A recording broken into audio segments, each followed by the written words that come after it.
Hi! Hi! Hello mga ate at kuya, and for today's video nga ay naka-work from home ako. Ipapakita ko lang sa inyo kung ano mga ganap namin for today's video. Halos magdadalawang linggo na nga din ako naka-work from home dahil nga yung mga boss ko ay nasa China at nagbabakasyon dahil nga Chinese New Year.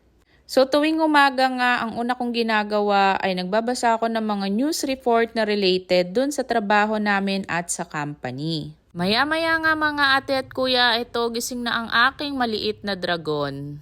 Ayan, nakikipagkulitan na siya sa akin at sabi niya picture daw dahil nga nakikita niya yung mukha niya sa salamin. Ay sa cellphone pala. At dito nga ay tuloy-tuloy lang ako nagbabasa habang itong bata na to ay nakakandong sa akin.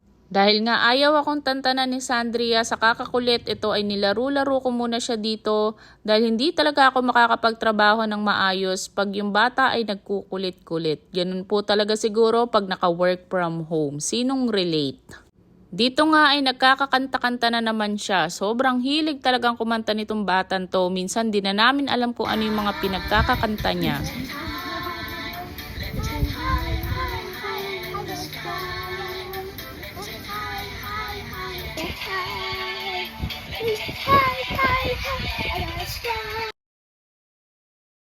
O diba, tas pasayaw-sayaw pa yan? Sa lunch naman namin ito, nagsangag lang kami ng tira naming kaning kagabi, tapos nagprito lang kami ng skinless langgunisa at yung hotdog ay para dito sa bulilit na to. At ayan nga, umakyat na naman siya sa lamesa ko at di ko na naman alam kung ano na naman ang kukunin niya dyan. Etong bata na to, kung ano talaga ang maisipan ay gagawin. Kaya kailangan mo lang din talagang banta-bantayan at baka mahulog. Mayayari talaga tayo sa daddy nito.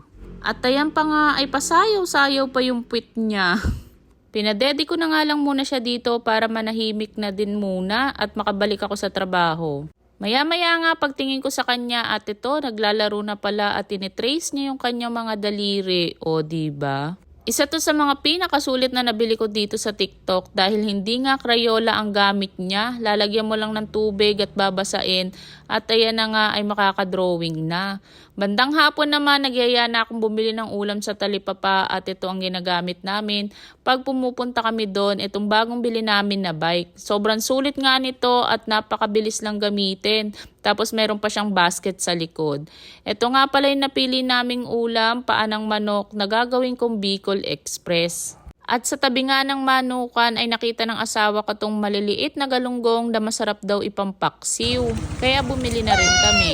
At ayan na nga, pauwi na kami at ito yung bike, o diba may lalagyan na kami ng ulam sa likod. Hindi na namin kailangan magdala pa ng basket.